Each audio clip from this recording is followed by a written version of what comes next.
Bonjour, bon après-midi. Merci de vous joindre à nous aujourd'hui. Je suis Tricia Wynne. Je suis la directrice du GPE, Partenariat mondial pour l'éducation, partenaire KIX, le centre de recherche. au- Dans le monde entier, nous sommes convaincus de la nécessité de donner du soutien à l'éducation et de renforcer les capacités sociales et émotionnelles. Ce cours Cette,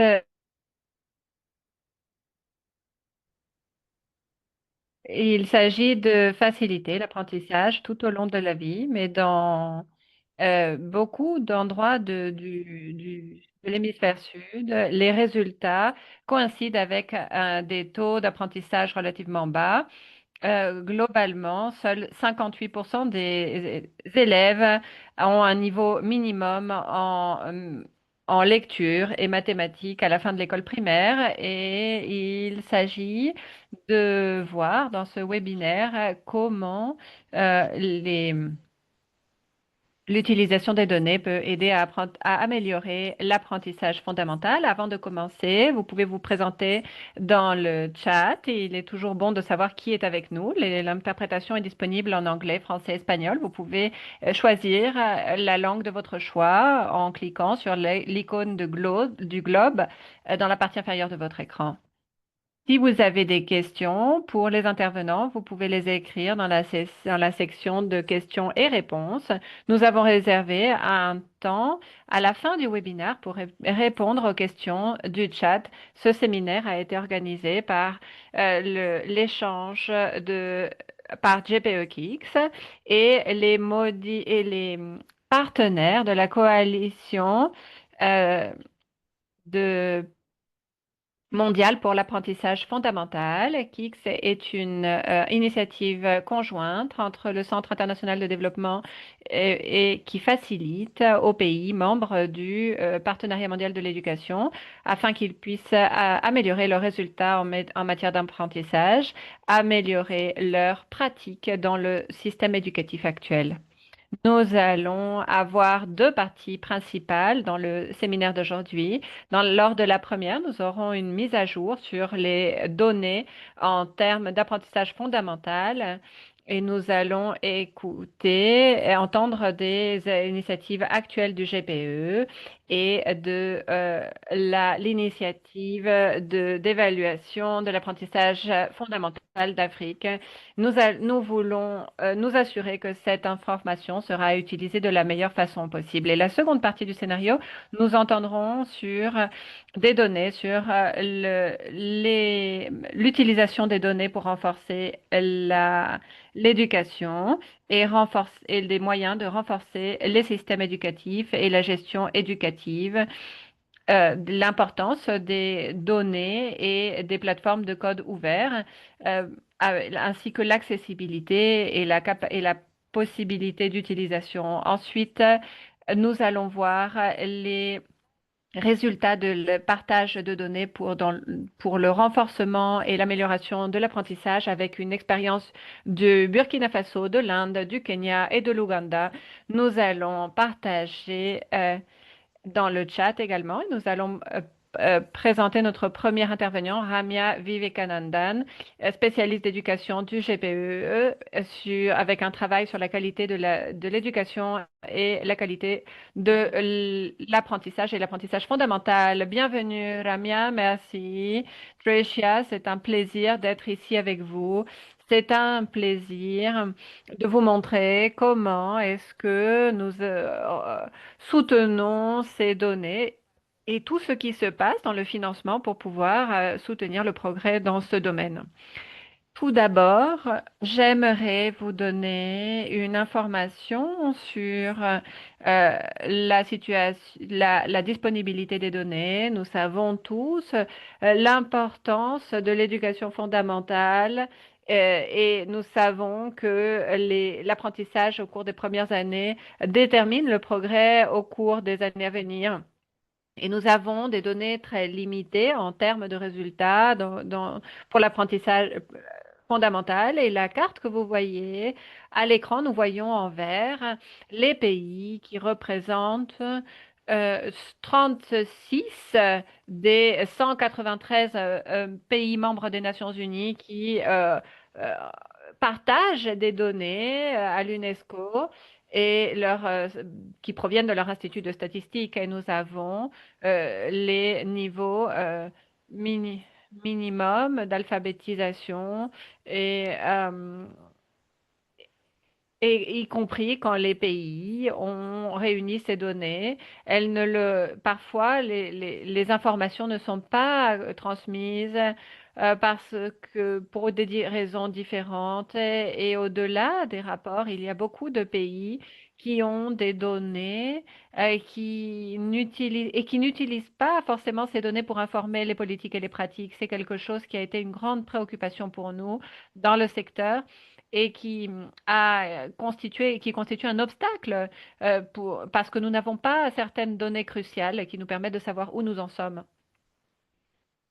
La bonne nouvelle ici est qu'il y a une variété d'options que les pays peuvent utiliser pour pouvoir effectuer un suivi de l'apprentissage des enfants dans cette étape cruciale et nous pouvons commencer contraster ces rapports avec le modèle indicateur des objectifs de développement durable point 4.1.1a qui et voir comment se déroule cet apprentissage suivre les évaluations nationales en Amérique latine et Afrique occidentale. Et il y a des évaluations nationales aussi qui remplissent les standards, les normes de qualité, d'autres évaluations comme EGMA. C'est tous ces outils qui permettent qui sont disponibles euh, pour en tant que données pour effectuer des rapports. Et quand nous observons les pays partenaires de GPE, il y a seulement 25 de ces pays qui transmettent ce type d'évaluation et qui les réalisent. Et c'est une préoccupation pour le partenariat mondial pour l'éducation.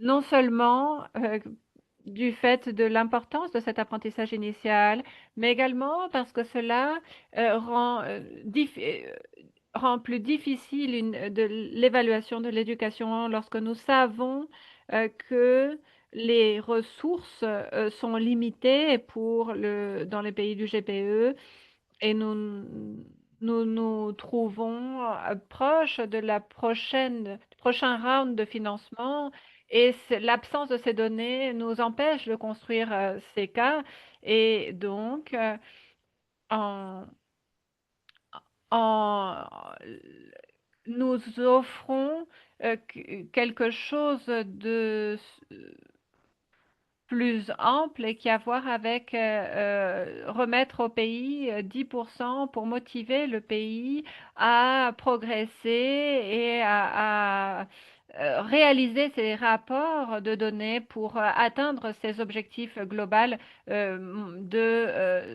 ces objectifs de développement durable 4.1.1a. Et il est important de reconnaître que les pays se trouvent à des stades différents au niveau des rapports et nous essayons de tirer de cela un modèle de croissance, voir où en sont les pays, les motiver à progresser pour qu'ils puissent réaliser les rapports le plus vite possible parce que ces rapports de notre point de vue, donnent la possibilité d'avoir des évaluations sur l'apprentissage de qualité. Également, il est important d'assurer la durabilité et l'utilisation de ces rapports pour informer et, euh, et allouer les ressources à moyen et long terme.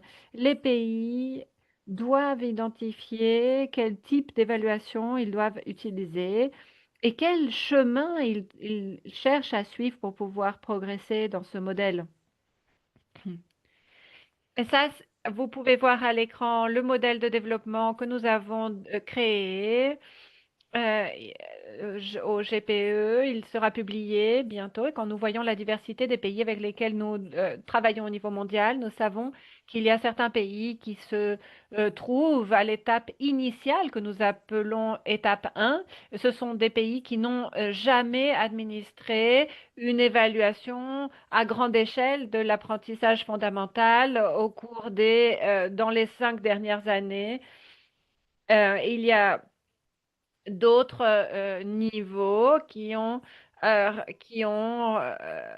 partagé qu'ils ont un plan pour administrer ces évaluations dans le temps et qu'ils ont pensé à un plan de durabilité pour leur utilisation. Et de façon interne, nous avons essayé de faire une analyse et de cartographier les pays, savoir dans quels endroits ils se trouvent dans cette échelle. Et nous avons estimé euh, où est-ce qu'ils doivent se trouver dans les années à venir en fonction des plans qu'ils ont publiés, en fonction des évaluations. Ici, l'idée est que les pays puissent progresser, bien entendu, en appliquant cette motivation extra de 10% pour aller vers ces objectifs. La dernière diapositive, le choix de pays est clé. Les choix des pays sont cruciaux pour évaluer l'avancement du pays. Il ne s'agit pas de dire que le pays doit utiliser telle ou telle évaluation, mais celle qui correspond le mieux à ses besoins et identifier un chemin pour mettre en place ce modèle de croissance et favoriser l'amélioration, la durabilité de l'évaluation qu'ils choisissent de réaliser. Et donc, il est possible d'utiliser ce modèle pour identifier ce que nous appelons indicateurs de croissance.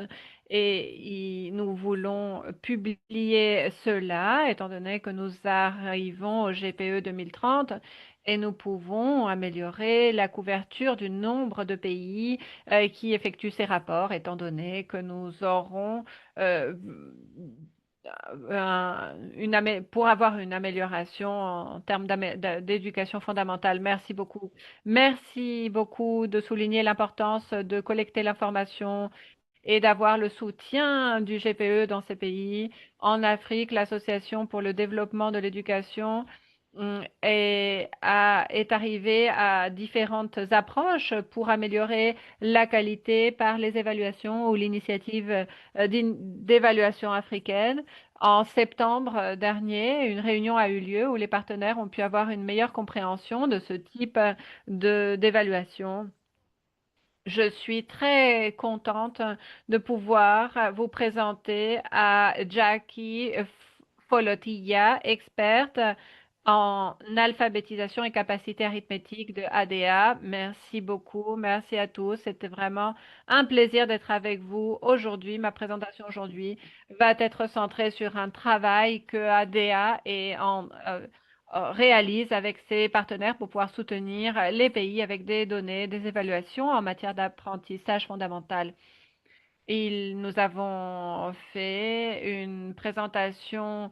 La présentation antérieure a parlé de la génération des données, de leur utilisation dans l'apprentissage fondamental, identifier ses besoins et voir de quelle façon l'engagement des pays, et voir l'engagement que les pays ont par rapport à ces engagements durant l'échange qui a eu lieu à Kigali l'année dernière.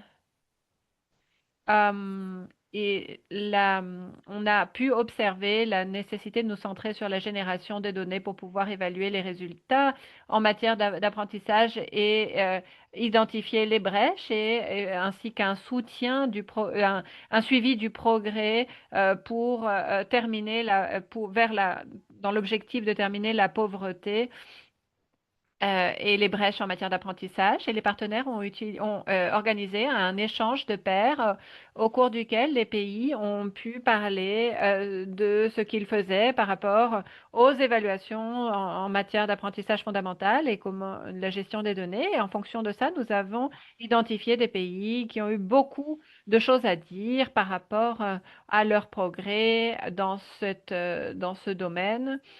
Et nous avons pu voir le besoin de mener la conversation vers d'autres niveaux avec l'évaluation nationale du Kenya et aussi l'université de Cape Town. Hum, sont nées ces initiatives avec le soutien de la fondation euh, et pour Gates et la création d'un centre qui permette de renforcer un réseau de partenaires africains et les soutenir à travers différentes collaborations et associations et organisations qui travaillent dans le continent. À Nairobi, en septembre, nous avons eu cette réunion et il y a eu beaucoup de pays présents, Bénin, Madagascar, Malawi, Sénégal, et beaucoup de partenaires qui travaillent sur les évaluations.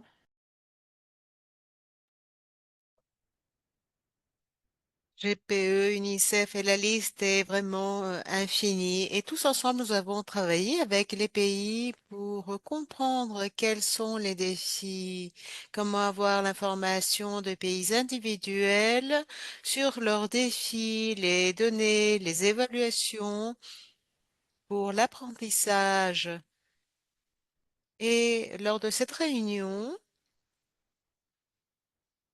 nous avons également eu un forum pour le AFLAI afin qu'on puisse tous parler de cela.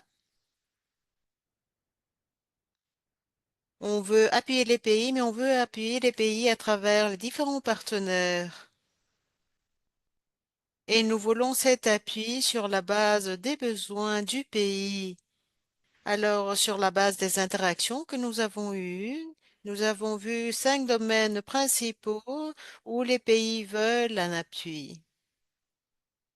Améliorant l'utilisation de données et la communication, premièrement, et la façon dont ces pays cherchent à maximiser la valeur des données, maximisant cette valeur en termes de comment on peut présenter de meilleure façon ces données, comment on peut utiliser en termes également de la visualisation de meilleure façon et comment on peut effectivement communiquer tout cela.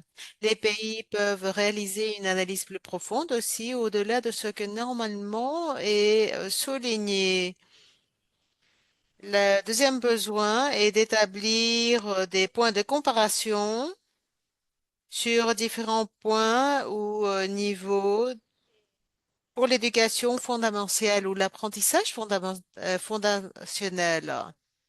Les pays ont demandé ou ont parlé sur l'importance de développer cela de façon comparative, tant pour la lecture orale comme pour les mathématiques. Il y a eu là une reconnaissance du fait que dans le continent, nous avons l'appui technique et nous avons la force pour pouvoir réaliser cela. Le troisième point a versé sur la construction de capacités et planification d'évaluation avec le support technique remis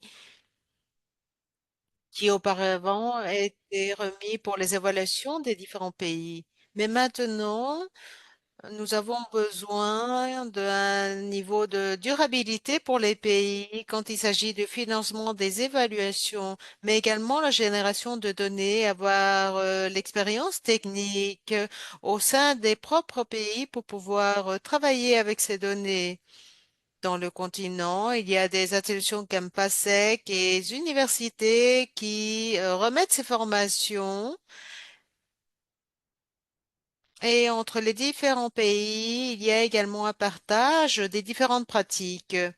Donc, les différents pays ont parlé de la planification, de l'évaluation avec des équipes qui ont les connaissances techniques et qui peuvent réaliser ces évaluations. Le quatrième point est en relation à l'innovation et l'intelligence artificielle avec la reconnaissance que le monde est en train de changer et que la intelligence artificielle euh, peut également être explorée par les pays d'Afrique.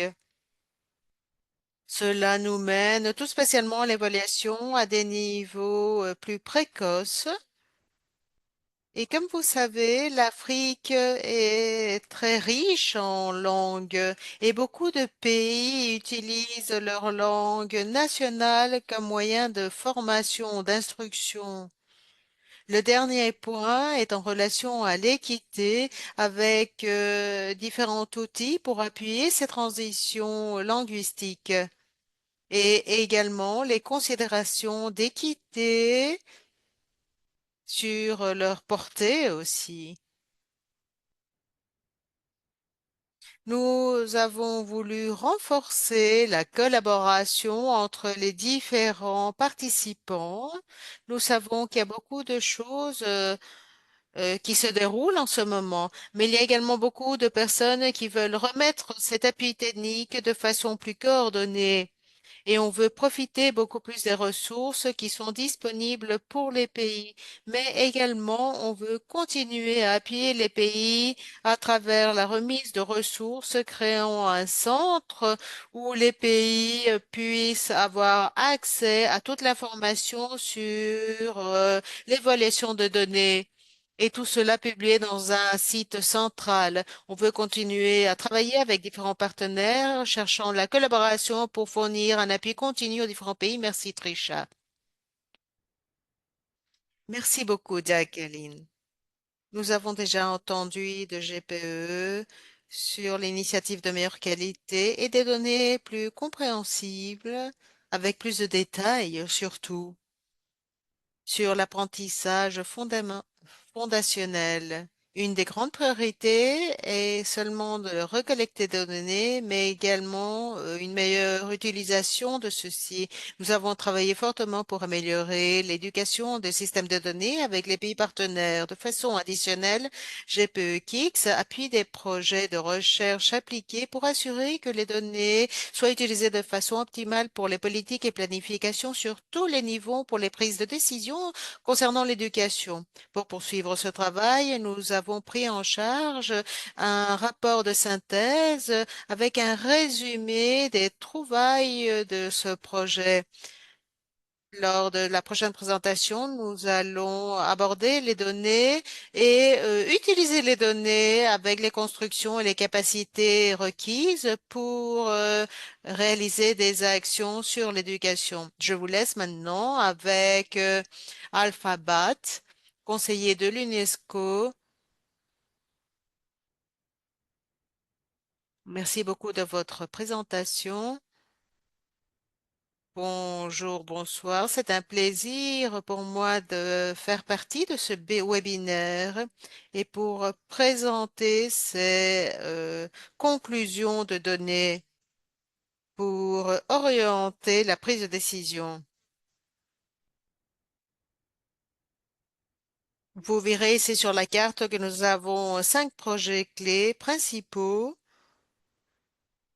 que l'on utilise en innovation au Kenya.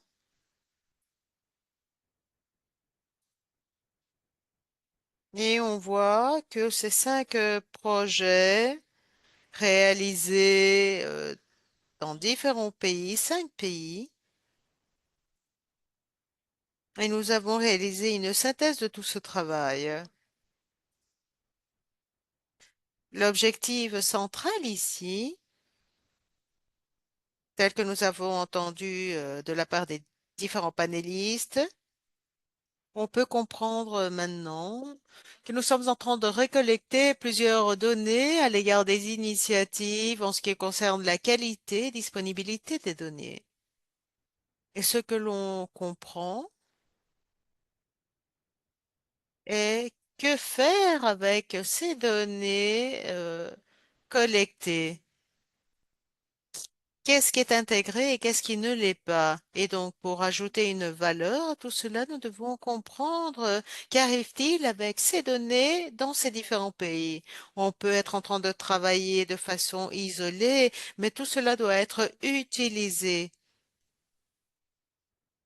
Alors, l'idée était de essayer des innovations pour tester les systèmes de données en éducation pour améliorer les résultats d'apprentissage et d'équité pour les pays. Nous n'avons pas besoin seulement de plus de données, nous avons besoin de systèmes et d'une capacité améliorée pour utiliser ces données et ainsi améliorer la lecture et le travail dans les salles de classe. Maintenant, nous voyons ici quelques-unes des trouvailles concernant le système de données. Nous devons comprendre donc, par exemple, quel est le plus grand bénéfice pour ces données,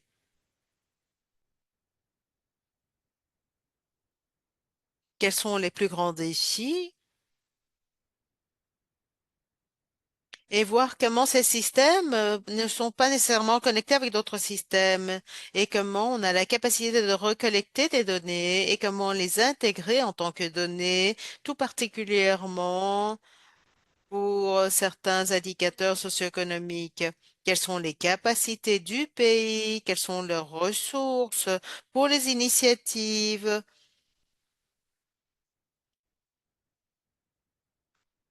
Tout cela était de grandes innovations.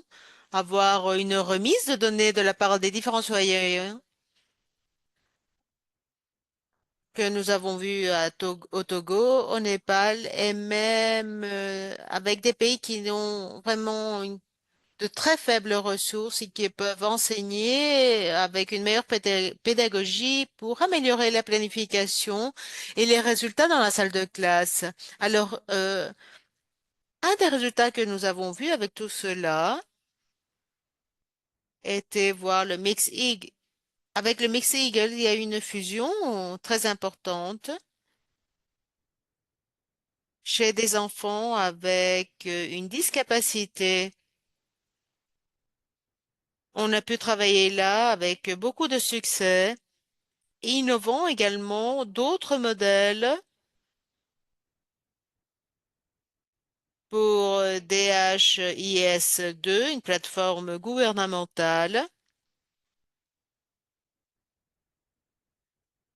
Maintenant, quelle est l'idée la plus importante?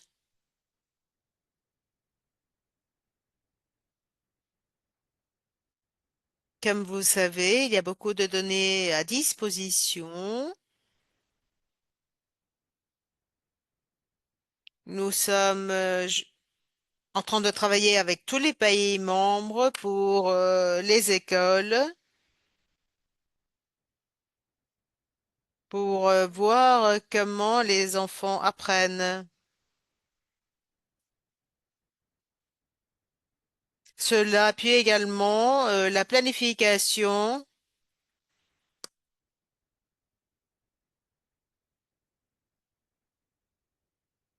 On fait énormément au niveau de ce secteur-là et on souligne cela pour utiliser un système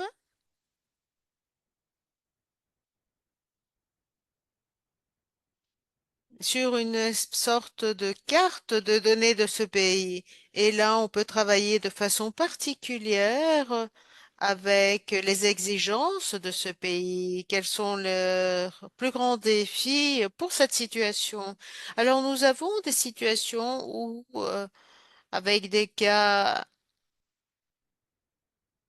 avec des recommandations concernant l'intégration de données. Alors, de quelle façon nous avons un ensemble de données?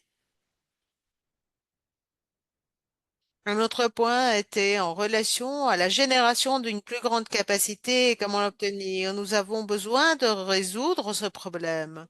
Cela n'est pas négociable et cela dans tous les niveaux des travailleurs. Le défi est comment construire des systèmes qui, sous différents niveaux, au district d'école, puissent réaliser et utiliser ces données. Une autre trouvaille clé pour l'inclusivité, par exemple, il y a ici certaines statistiques qui ne peuvent pas être planifiées et utilisées de meilleure façon. Alors, quels sont les systèmes qui peuvent être développés? Il semblerait qu'il y a des personnes avec une préoccupation plus durable sur l'écosystème aussi. Et dans le cas de la Gambie, nous avons pu voir ce qui se passe aussi au niveau des ressources humaines avec les capacités, le fait que les personnes soient engagées par rapport aux ressources et nous avons pu incorporer différents partenaires dans, ce qu'on peut voir dans le rapport GPE. Nous pouvons voir des capacités locales. Et maintenant, en ce qui concerne les recommandations depuis la recherche KIX, dans ce voyage de collecter les données et les autoriser, nous pouvons voir un changement réel en réunir, la différence entre réunir des données de façon isolée, sans réunir toutes les parties intéressées du pays. Et nous devons investir dans les capacités locales parce que nous avons vu que beaucoup de ces systèmes, et c'est ce que montrent les rapports, ne sont pas, ne, ne sont ne fonctionne pas dans le système. Nous devons construire euh, pour tout le pays de façon à ce que, par le biais des alliances, que les alliances fonctionnent et ne pas obliger, mais construire ensemble. Et enfin, mon dernier point est que nous devrions faire en sorte que ces données génèrent plus de durabilité à long terme également. Générer plus d'impact.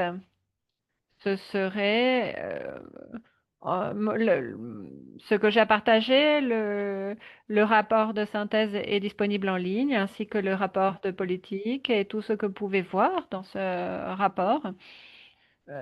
Vous, Louis est là aussi de Fofona et je soutiens aussi Kix. Je suis disponible pour pouvoir diffuser cette information. Je suis disponible si vous avez une question ou un commentaire. Merci beaucoup. Merci Alpha et merci bien sûr à nos deux autres partenaires qui font partie de cet exercice. Mais je vois aussi d'autres personnes qui sont ici présentes aujourd'hui. Merci de nous rappeler cet important changement à 1.2 et comment avoir un système plus dynamique à différents niveaux. Et il y a des nouveaux projets GPEX qui avancent dans cette direction, des projets qui génèrent des pratiques qui renforcent les systèmes de données mis à l'échelle au niveau des écoles et renforcent les capacités d'utilisation des données à un moment opportun. Je suis très honorée de présenter maintenant Clio Dintilac, chargée du programme d'éducation globale dans la Fondation Bill Gates. Elle va parler euh, des initiatives soutenues par la Fondation. Et pour les écoles et l'amélioration de l'éducation fondamentale. Merci beaucoup pour cette invitation. Je suis vraiment très émue d'avoir entendu toutes ces présentations. Je suis vraiment enthousiasmée par le modèle GPE et qui a été présenté par Ramia et quand nous parlons de ces outils, nous parlons parfois de façon isolée de certains éléments, de soutenir les systèmes de données, soutenir les pays, l'utilisation des données.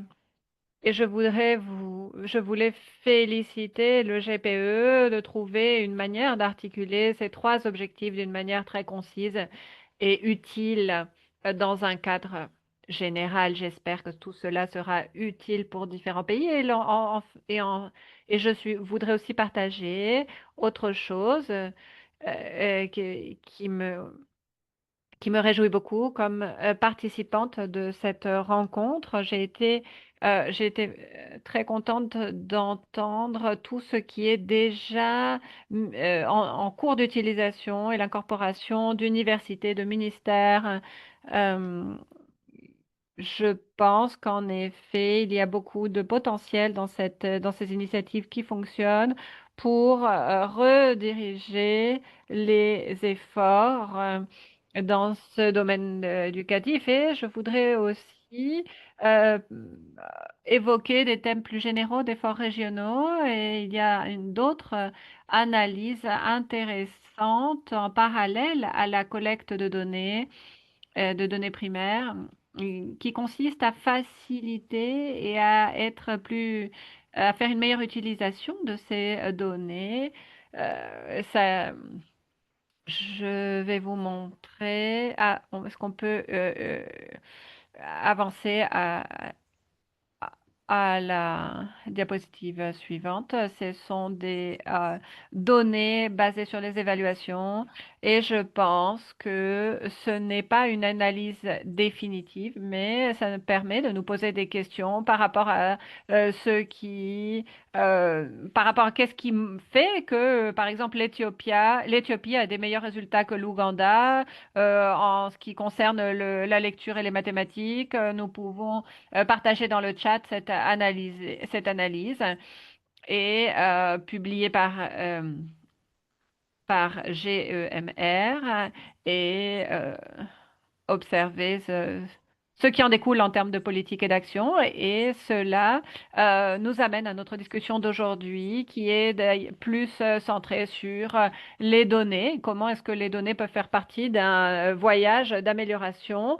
Et vous avez des données qui permettent de déclencher des actions en matière de politique et dans ce panel, nous sommes là pour parler de l'utilisation des données pour apprendre et nous améliorer. Et pour présenter le panel, je pense que je voudrais faire juste un pas en arrière pour euh, partager le fait qu'un des défis clés en termes d'apprentissage et d'enseignement consiste à gérer les pratiques dans la classe et la fidélité de mise en place dans les salles de classe. C'est vraiment le défi et le plus important que nous avons. Et pour montrer cela, je vais vous montrer cette diapositive, une analyse par Govan King qui, et qui montre que même dans un programme très efficace, 80% de l'impact vient de 36% des écoles. Alors, imaginez quel serait l'impact si toutes les écoles mettaient en place ces pratiques. Et dans le graphique suivant, dans la diapositive suivante, on voit une analyse d'Ardington de Merlin Ardington et on voit la différence entre l'utilisation des livres en bleu foncé et de l'intervention en bleu clair. On voit la différence entre quand les écoles mettent en place un soutien réel des professeurs pour l'utilisation des, euh, des livres. Alors, je pense que c'est vraiment quelque chose qui nous montre l'importance de l'action pour avoir des résultats qui permettent l'amélioration de l'enseignement. Dans la diapositive suivante, nous montrons l'importance des données pour l'apprentissage fondamental. Et c'est vraiment, il s'agit vraiment de comment on utilise les données pour avoir un bon apprentissage, un bon enseignement et avoir un impact sur euh, les, les tous les domaines de l'enseignement, la salle de classe, le coaching des enseignants. euh, et, et- et donc, je suis impatiente d'en apprendre plus au cours de ce panel. Je vais les présenter brièvement. Vous allez voir sur cette diapositive, nous allons entendre Charles Gachoki, tout d'abord, qui vient de la Fondation Zizi Afrique, qui va parler du déblocage de l'initiative de données. euh, et de l'utilisation des données au Kenya, Cameroun et Malawi. Nous allons entendre sur ces initiatives de GPEX et ensuite nous allons entendre Vinod Karati de la Central Square Foundation. Il va nous parler de l'utilisation des données dans un contexte d'amélioration qui se passe en Inde. Et nous allons euh, parler d'un système mis en place pour l'apprentissage fondamental. Ensuite, nous allons entendre Jaria Allen Nabiri, un officier d'éducation en Ouganda, qui fait partie des boursiers KIX. Et qui va nous parler de DHIS2 en matière d'éducation et la gestion des résultats en Ouganda. Et ensuite, nous allons entendre Monsieur Jérôme Sawadogo, qui est le directeur d'éducation primaire du district de Manga au Burkina Faso et qui va nous parler de la plateforme locale Kickstat qui a été développée avec l'Institut supérieur des sciences de la population, avec le soutien de APHRC. Donc, je vais commencer avec la première question à Zizi Afrique. Peut-être que Charles peut nous en dire plus des efforts qui ont été déployés dans ce projet. Et si que tu peux nous en dire un peu plus par rapport aux impacts concrets qui ont été observés dans le projet et en ce qui concerne surtout les pratiques d'enseignement. Ce serait fantastique. Merci, je te donne la parole. Merci beaucoup, Clio. Nous, merci. Je vais parler de ce projet.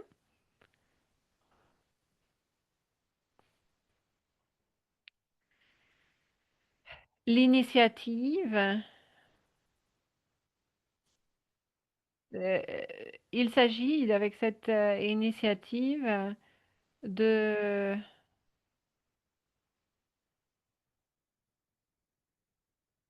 de, de,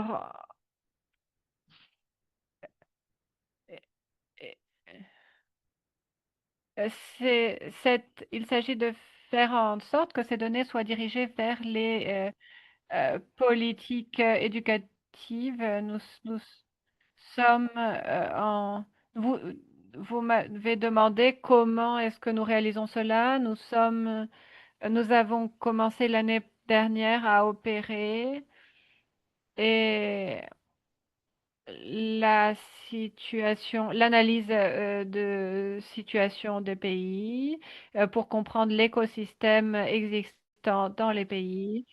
Euh, et il s'agit d'identifier les problèmes clés comme la capacité. Par exemple, quand les données ne sont pas disponibles, dans ce cas, les utilisateurs n'ont pas la capacité de les utiliser. Et une des choses sur lesquelles nous avons travaillé dans la fondation est que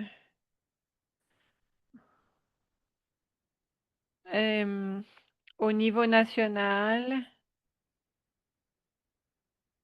et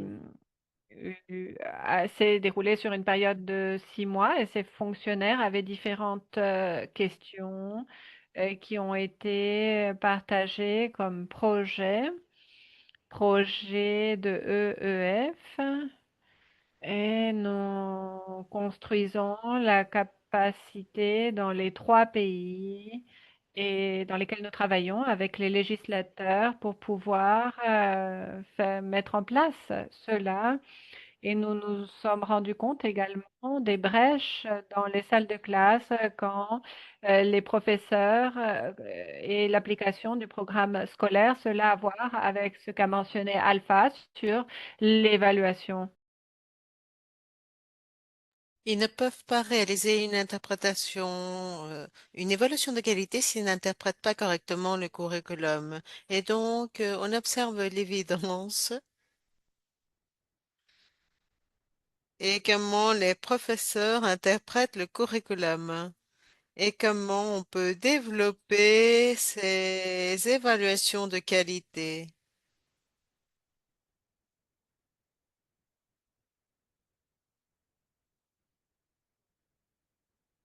Et donc, on peut dire qu'on peut mener les professeurs à revoir les analyses en arithmétique.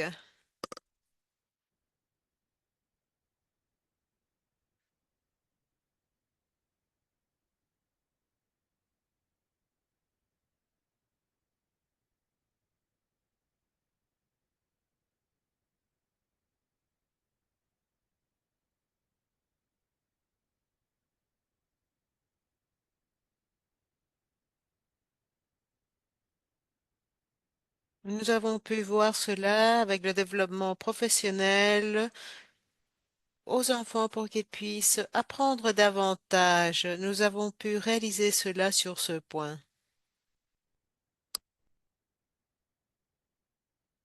Merci beaucoup, Charles.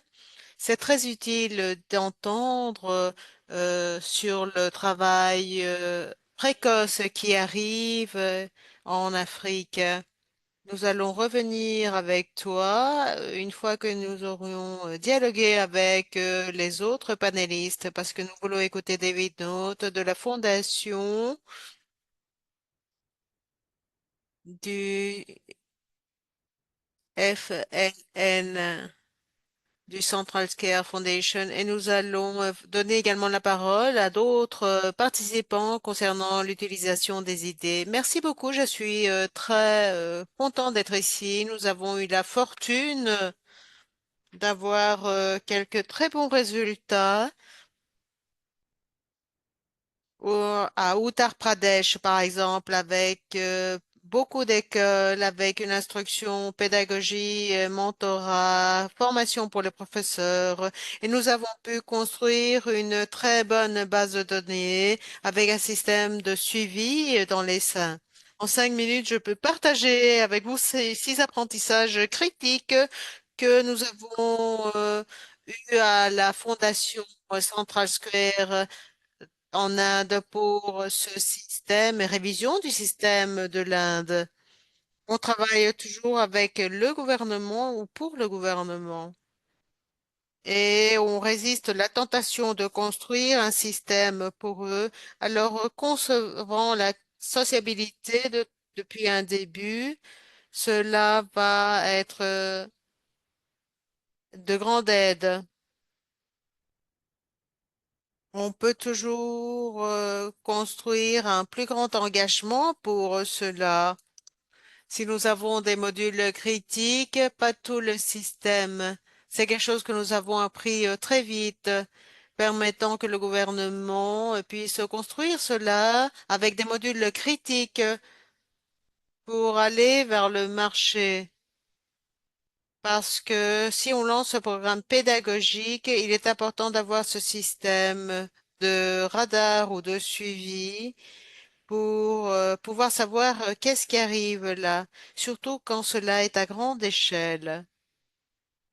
Une autre des leçons acquises concerne la qui recollecte ces données? Premièrement, l'évaluation de l'Inde réalisée par des professeurs est un grand travail pour eux. On parle des petits-enfants et il y a toujours une évaluation. Et donc, on a pu trouver un tiers pour se rendre dans les écoles. Parce que si on demande directement au professeur, peut-être qu'on n'aura pas les bons données. Il faut assumer que pour les premières 2 années, les données remises seront de mauvaise qualité. Sur- Durant les 2 premières années, il est très important de créer la propre base de données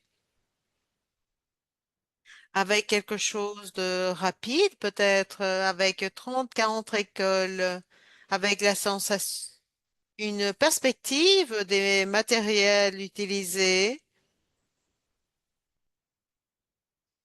établissant leur propre point de suivi pour l'obtention des données. Et cela permet d'une part comprendre rapidement au niveau de district qu'est-ce qui arrive dans ces endroits et cela permet d'utiliser les données et échanger en relation à la recollection de ses propres données.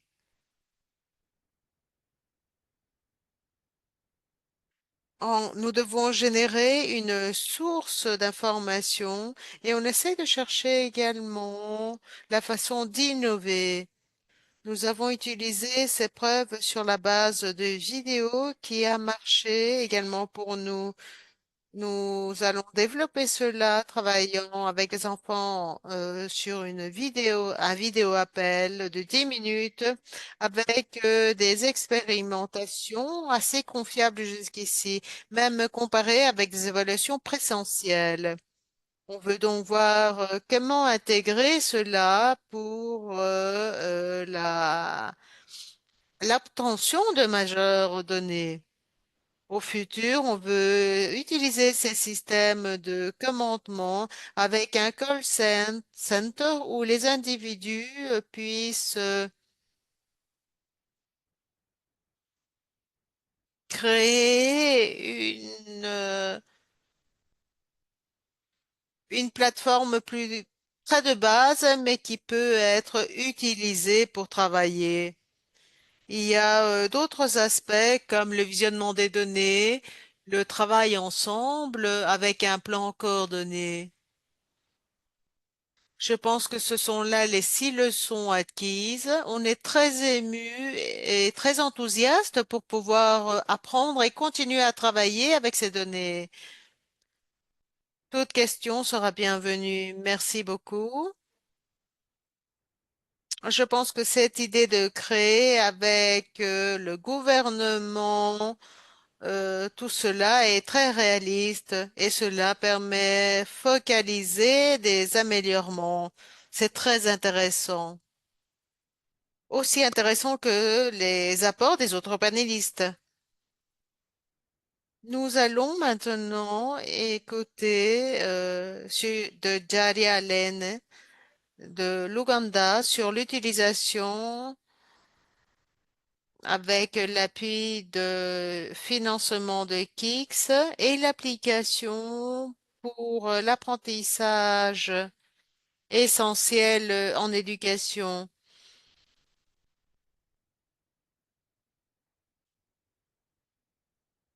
Vous êtes en silence.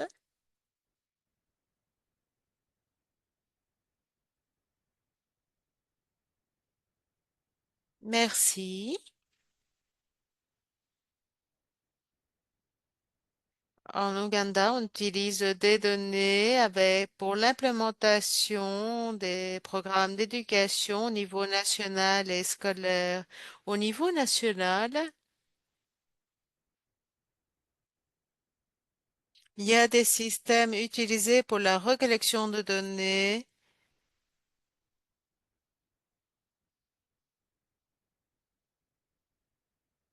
Nous avons abouti à cet apprentissage aussi avec un système d'inspection intégré. Nous avons également des systèmes de vigilance dans les écoles.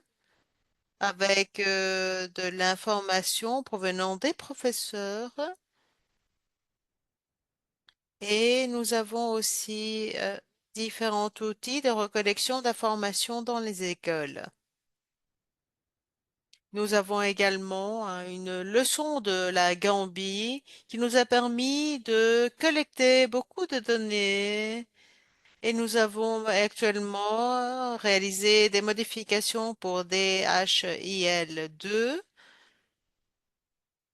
Et maintenant, les écoles sont autonomisées pour obtenir leurs propres données pour de meilleures prises de décision. Quand on travaille au niveau de district, et même le ministère nous fournit des directives pour ces données collectées, où on observe des tendances concernant le rendement des enfants qui apprennent. On voit également les résultats aux examens au niveau des différents districts et on voit comment les condas et sous-condas ont un meilleur rendement dans les écoles. Et ces écoles peuvent maintenant analyser quelles sont les meilleures matières et quels sont les écarts qu'ils peuvent informer. Ces écarts de capacité montrent également une tendance sur l'information que l'on obtient et cela nous montre l'accès de différents enfants, de différents étudiants, avec la rétention et le terme de l'école. Cela permet également d'observer les enfants avec des besoins scolaires spéciaux. Nous avons deux unités avec des enfants qui ne peuvent pas se déplacer vers les écoles. Aussi, étant donné des besoins spécifiques. Nous avons vu comment ces écarts se génèrent à l'égard des concepts que l'on enseigne aux enfants et on voit quels sont les concepts qui peuvent être obtenus. Et de la même sorte, on peut observer les écarts dans l'apprentissage.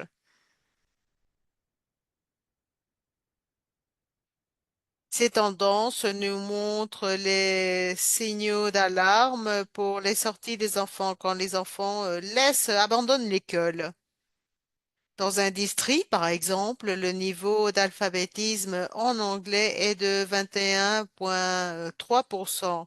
Alors, quand on partage cette vision commune, on travaille sur un programme pour voir pourquoi les écoles ne fonctionnent pas correctement.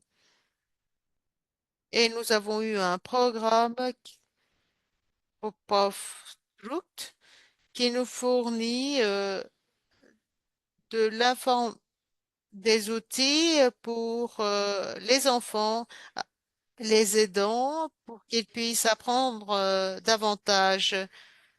Cela inclut également des politiques d'alphabétisation.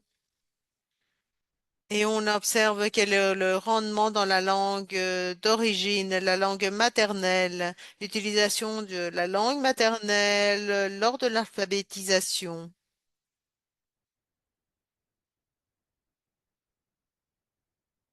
Nous sommes en train d'utiliser ces tendances et également des volontaires d'éducation pour mobiliser les parents, pour leur fournir plus de matériel scolaire et permettre qu'ils s'investissent davantage dans l'apprentissage des enfants. Les données, le suivi du système d'inspection permettait d'identifier la méthodologie ou les méthodologies que les professeurs sont en train d'utiliser. Et ces méthodologies, dans le cas où les professeurs ne l'utilisent pas correctement ou pas tout à fait correctement, il existe donc cette détection d'écart pour la construction de capacités des professeurs. Cela est perçu à travers le travail des professeurs avec les élèves. Et cela nous oblige à observer cette relation en tant que résultat de l'apprentissage. Et on voit donc que quelques professeurs ont des problèmes d'aborder la capacité. Il faut donc également aborder à une amélioration curriculaire et une meilleure prise de décision sur la base de données. Au niveau des écoles,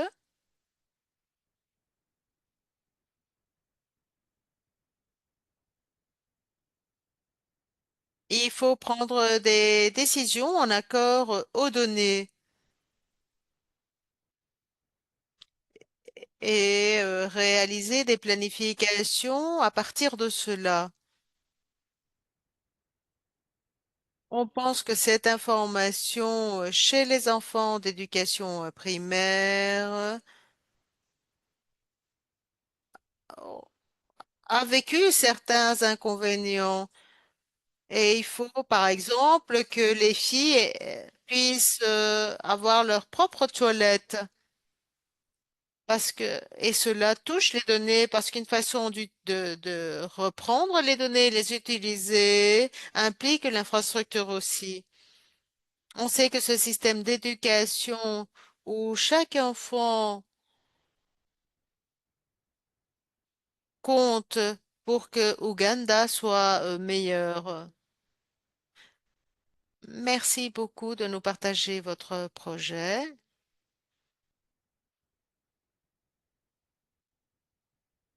Je vais laisser la parole à Monsieur Jérôme qui va nous parler davantage sur la plateforme Kix au Burkina Faso. Ok, merci. Bonjour à tous. Bonjour mes co-panélistes. Merci de me donner la parole pour parler de notre initiative ici à Manga. Avant tout, j'aimerais préciser qu'en collaboration avec l'ISSP et ses partenaires, la circonscription d'éducation de base de Manga met en œuvre le projet KickSeed. Et dans cette mise en œuvre-là, chaque enseignant a une application mobile qu'on appelle Ma classe dans la main. Et cette plateforme permet de collecter des données de la classe et de les héberger sur une plateforme appelée Kickstart Education. Et nous voulons aujourd'hui vous parler de l'exploitation que nous faisons de ces données-là pour améliorer l'enseignement et l'apprentissage des élèves. Et d'emblée, pour vous parler de ces exploitations, la première exploitation, c'est le suivi de l'acidité et des abandons. Alors, il faut se dire qu'avec la plateforme Kickstart, il est désormais possible de visualiser l'acidité des élèves par école et par classe. On peut donc savoir quels sont les élèves qui sont absents aujourd'hui ou les élèves qui sont en retard. Et des fois, nous pouvons être alertés sur les cas récurrents. Et cela nous permet d'agir rapidement avec la sensibilisation ou avec la médiation des parents. Et ce suivi en temps réel là, nous permet d'éviter les abandons précoces et cela améliore la rétention scolaire. Alors, une autre exploitation que nous faisons des données, c'est la gestion numérique des affectations et du contrôle des parcours. Il faut se dire qu'autrefois, le passage en classe supérieure d'un élève ou le redoublement d'un élève était géré manuellement par les enseignants eux-mêmes. Et parfois, ça entraînait donc des irrégularités. Ça veut dire que les enseignants ne respectent pas les critères d'âge, ils ne respectent pas les textes en vigueur qui, qui donnent donc la manière de faire pour redoubler un enfant ou pour donc, le passage d'un élève. Aujourd'hui, cette opération-là est gérée depuis le bureau de l'inspection via la plateforme numérique. Et cela nous permet de garantir le respect des normes pédagogiques. Et ça nous permet aussi une traçabilité complète des parcours scolaires. Et ça nous permet aussi de voir donc une équité accrue entre les élèves. Voilà. Alors, la troisième exploitation que nous faisons de ces données-là, c'est le suivi des infrastructures et des équipements. La plateforme nous permet de suivre instantanément les infrastructures scolaires.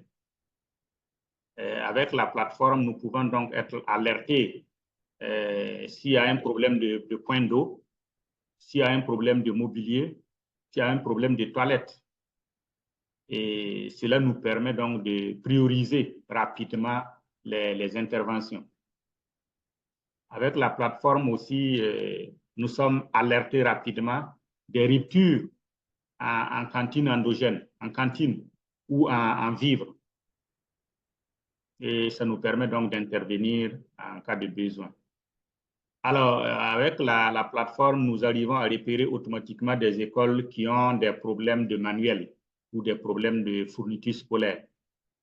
Donc, ce qui favorise donc une gestion proactive des ressources matérielles mis à notre disposition ou mis à la disposition donc des écoles. Et ça permet une meilleure coordination avec la mairie et les partenaires techniques et financiers. Une autre exploitation que nous pouvons donc signaler ici, c'est l'analyse pédagogique et des performances des élèves. Il faut reconnaître que Kickseed ouvre de nouvelles perspectives d'analyse pédagogique. Et les enseignants, dans leur classe, ont accès aux données de la plateforme. Les encadreurs pédagogiques, ça veut dire les inspecteurs, et ils ont aussi accès aux données de la plateforme. Et directement, ils peuvent identifier les matières à problème dans les classes, les disciplines où les enfants ont effectivement des difficultés. Et ils peuvent donc repérer les contre-performances, où est-ce que les enfants n'arrivent pas, les élèves n'arrivent pas à atteindre les objectifs dans les classes et dans quelle discipline. Ils peuvent suivre les moyennes et les performances des élèves et suivre effectivement l'évolution de ces moyennes-là dans le temps. Et ces analyses-là qui sont, on le sait, ils étaient impossibles avec le support papier. Donc, actuellement, ces analyses permettent désormais aux enseignants d'ajuster les méthodes et les pratiques d'enseignement. Et ça permet aux encadreurs donc de mieux accompagner les enseignants dans leur classe et cela de manière ciblée. On sait tel enseignant a besoin donc d'appui dans telle discipline ou dans tel domaine. Alors l'inspecteur, il sort et il regarde ça de façon ciblée. Mais on n'a pas assez de temps, donc c'est de manière succincte que je donne donc l'utilisation de ces données-là hébergées dans notre plateforme Kickseed initiée par le projet Kickseed. Alors, on reste en ligne au cas où on voudrait encore plus d'éclaircissement. Merci bien.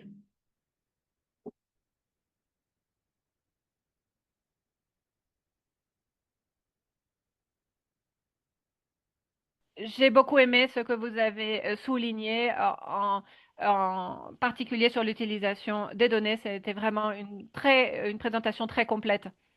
Nous allons maintenant passer aux questions qui figurent dans le chat et je je vais sélectionner et peut-être que nous allons commencer par une question très intéressante de Kanupriya qui demande des exemples de standards internationaux basés sur les impacts de liens entre les salles de classe et les pratiques d'apprentissage. Et elle demande est-ce que un des intervenants ont des exemples de cela? Et je vais vous demander peut-être à chacun d'entre vous, mais notez que, à ma connaissance, En ce qui me concerne, il y a une ou deux normes en ce qui concerne les outils d'apprentissage qui ne sont pas focalisés sur des pratiques particulières ou comme par exemple l'utilisation euh, de certains outils pour le suivi de texte, par exemple, et vous avez peut-être d'autres exemples qui sont utilisés dans les pays, dans des programmes spécifiques, mm, et qui sont focalisés sur l'impact plus, non? Et des pratiques liées. Mais je pense qu'il y a des données probantes sur l'impact. Je suis sûre que nos intervenants ont plus de choses à dire là-dessus, et donc je- peut-être que quelqu'un d'autre voudrait répondre à cette question.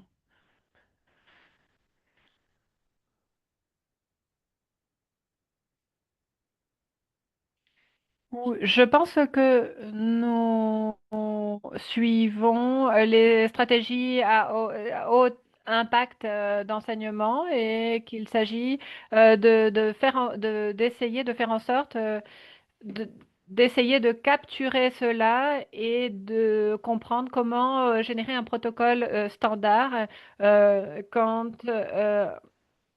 quelqu'un qui collecte des données visite une école. Par exemple, dans notre cas, nous avons ce que nous appelons le que chaque mentor ou inspecteur doit apprendre, durant les 40 premières minutes, observe et ensuite, pendant 20 minutes, donne une rétroalimentation au professeur ou au directeur par rapport à ce qui a été observé. Et ensuite, il passe 40 minutes à faire une évaluation de 5 élèves. Et ce protocole est très important euh, pour que pour qu'un un nombre plus élevé de personnes ait la possibilité d'observer, de comprendre l'outil qui est mis en place est très difficile parce que beaucoup de pratiques ont un contexte qui n'est pas toujours très clair pour observer, qui n'est pas toujours simple à observer, mais il s'agit de maintenir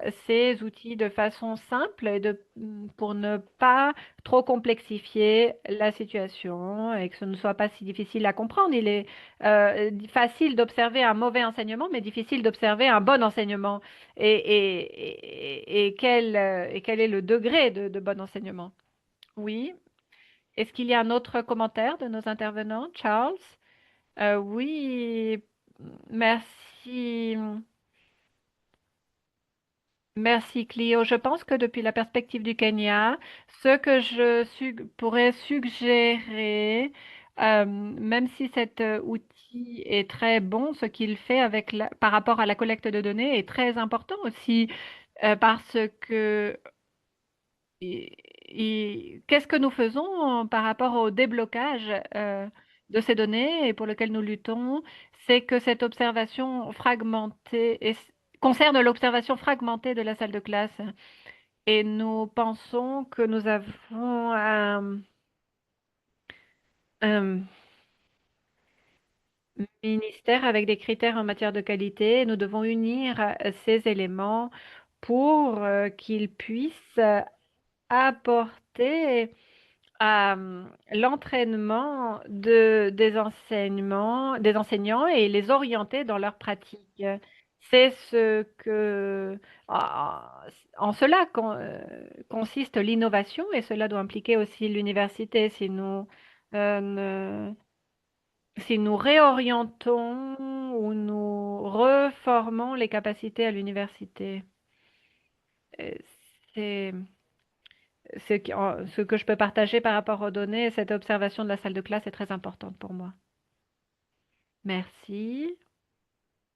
Nous allons passer à la question suivante, parce qu'il y a beaucoup de questions dans le chat. Peut-être qu'il y a, il y a une, en tant qu'officier de district, quel serait, Jairia, ton conseil pour améliorer l'utilisation des données au niveau sous-national surtout? Euh, Merci beaucoup. Oui, La recommandation que je ferais depuis le ministère de l'Éducation serait un outil euh, à différents niveaux. Tout d'abord, il faudrait restructurer le système d'éducation de l'Ouganda pour inclure un chargé des données de façon que cette personne puisse analyser les données et l'interprétation de ces données au niveau des districts et des écoles. Et ensuite, euh, prendre cela au niveau national parce que nous l'effectuons au niveau pilote et nous voyons beaucoup de bénéfices, mais euh, tous ne réalisent pas les mêmes efforts et donc, comme je l'ai déjà dit, il y a beaucoup de systèmes de mise en, par rapport aux données. Il y a un noyau. Ensuite, nous collectons toutes ces données d'un point de vue central parce qu'il y a les données qui proviennent des enseignants, de un outil d'évaluation de l'apprentissage et qui n'est pas le même qui a été intégré dans l'administration de système et la même chose se passe par rapport à l'inspection actualisée et cela se joint et se est réuni pour pouvoir évaluer la performance de l'école qui est coordonnée pour améliorer les progrès en matière d'apprentissage. Il y a également une question pour Jérôme. Sur quels résultats avez-vous pu observer? Tu l'as également un peu mentionné, mais en résumé, mais quels sont les suivants pas à suivre? OK, merci bien. Alors, il faut dire qu'en termes de résultats, en 2 ans de mise en œuvre, nous avons pu avoir donc une réduction des abandons scolaires. Voilà, donc nous avons pu améliorer la, la, la rétention.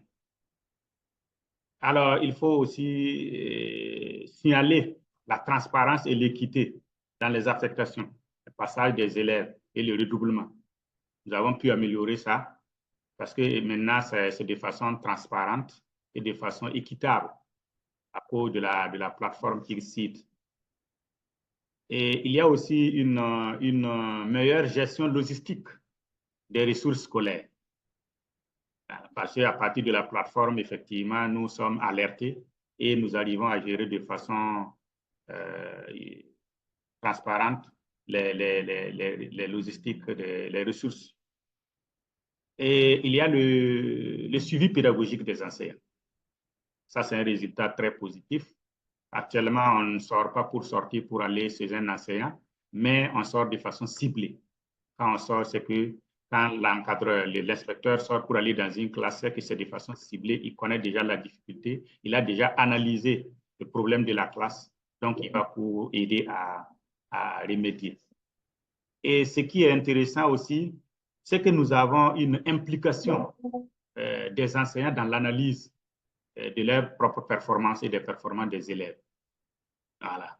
Ce qui n'était pas le cas avec le papier, ils n'arrivent pas à s'asseoir et puis à analyser, mais avec la plateforme, alors l'analyse est plus facile.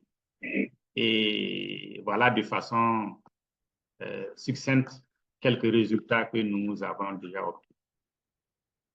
Merci.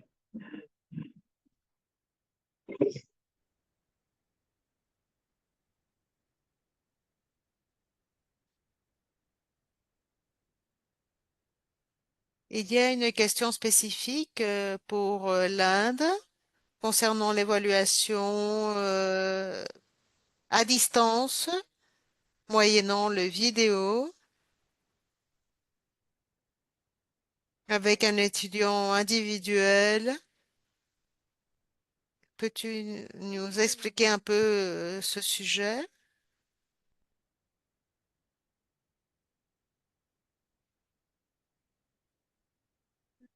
Cela dépense beaucoup plus de ressources que si une personne se rend visite de façon présentielle à l'école. Et ce n'est pas si confiable parce qu'on a tendance à amplifier les données. Et donc cela est beaucoup moins intensif du point de vue des ressources.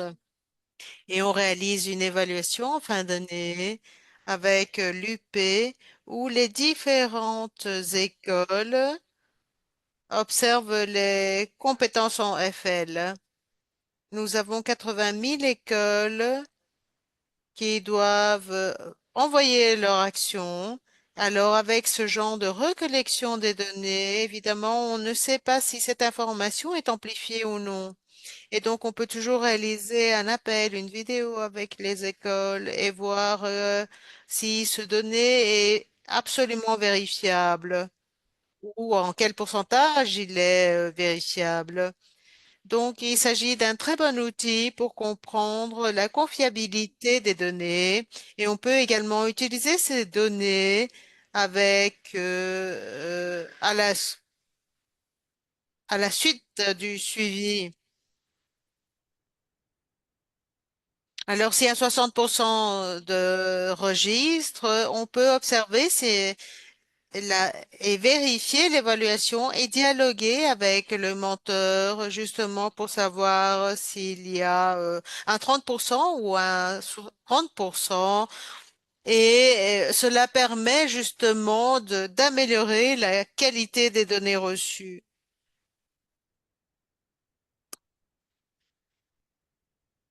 En Inde, il y a un setting de l'ordre de 40%. Une personne peut réaliser 100 appels par mois et même s'il y a une évaluation de base, cela prend aux alentours de 20 jours pour la capacité de ce centre d'appel. Mais ce n'est pas pour évaluer tout, mais c'est juste pour évaluer la qualité de ces données et donc comprendre la confiabilité de ces données.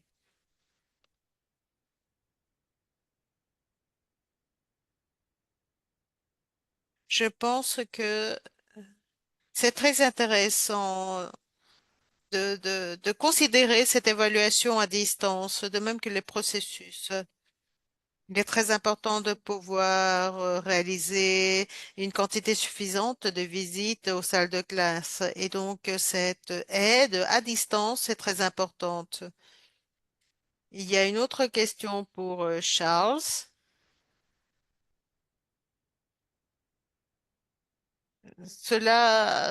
Cette question demande quel est le chemin vers les pratiques des professeurs pour influencer sur les pratiques des professeurs, si vous pouvez reprendre ce sujet, Charles.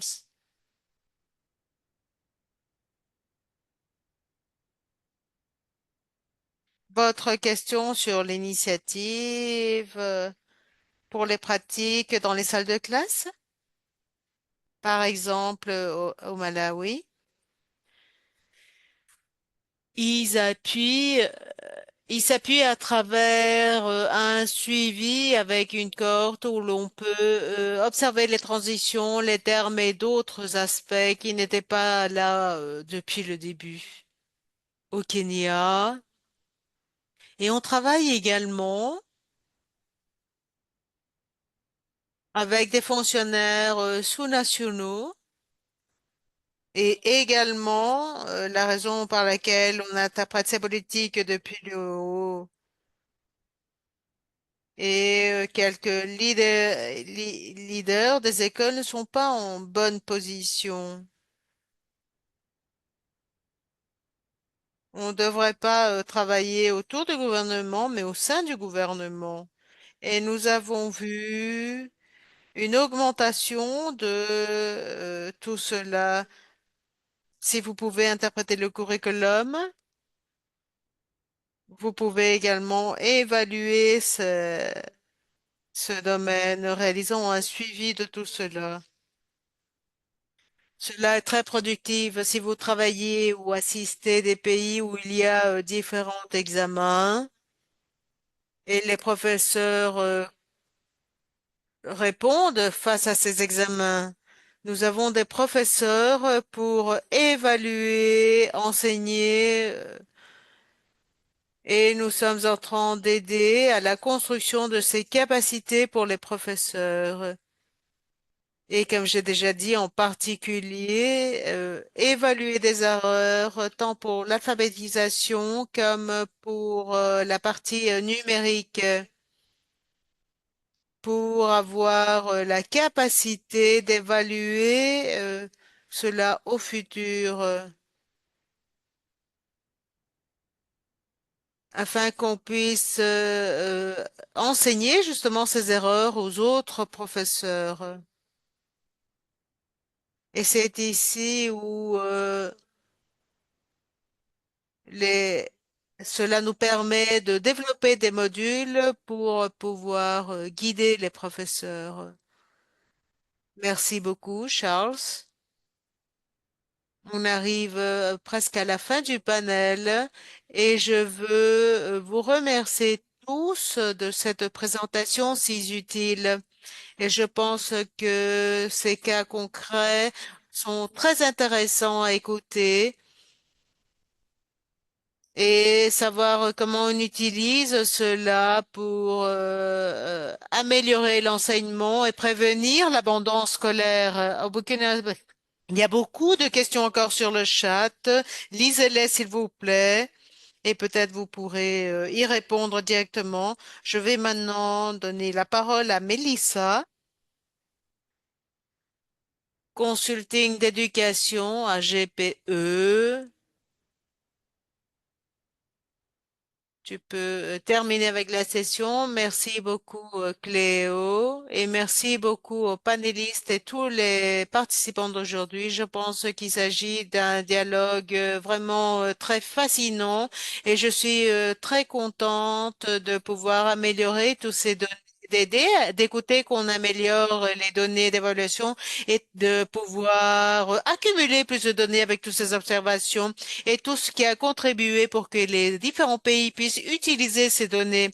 Je pense que tous les exemples ont été très intéressants et nous avons entendu à l'égard de l'importance de rassembler ces données d'évaluation, d'apprentissage, s'assurant qu'il s'agisse de données de qualité. Et je pense que l'on se focalise sur l'utilisation, la bonne utilisation des données, non seulement au niveau central, mais au niveau des districts et des écoles.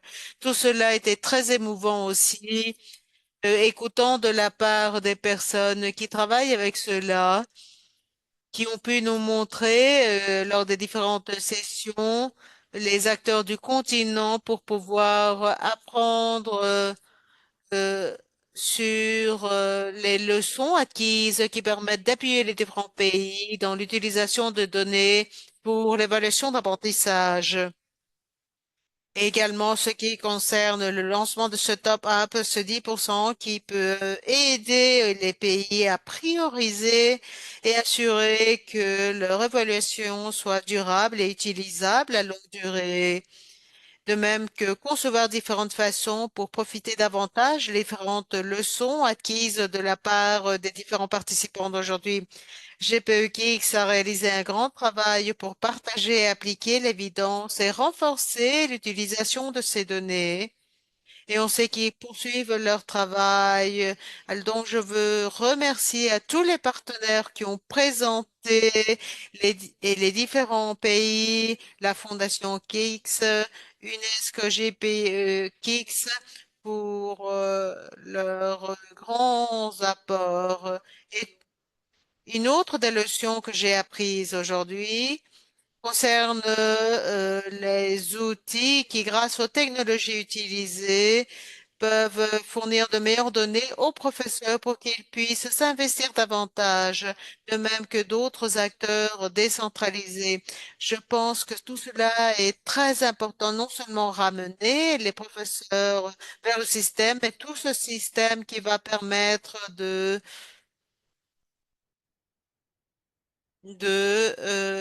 les de fournir justement ces données à des professeurs qui sont en formation afin d'incorporer tout cela lors de leur formation comme professeur et également dans la salle de classe.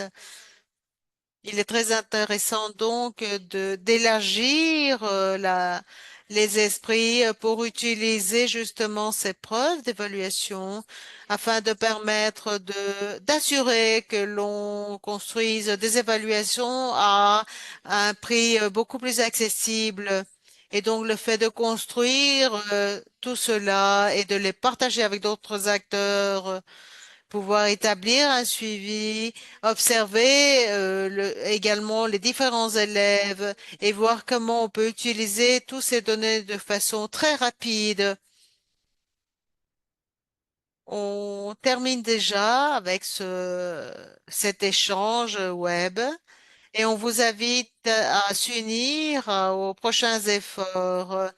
L'un d'eux est en relation avec l'initiative GPEKIX qu'on va partager avec vous sur le chat. On vous fournira sur le chat donc le link et on vous invite au symposium global de GPEKIX sur l'utilisation d'évidence pour l'éducation pour développer ce qui va se réaliser entre le 10 et 11 décembre. Voilà la conclusion de notre session d'aujourd'hui. Merci beaucoup à tous d'être ici avec nous et on espère de vous voir lors de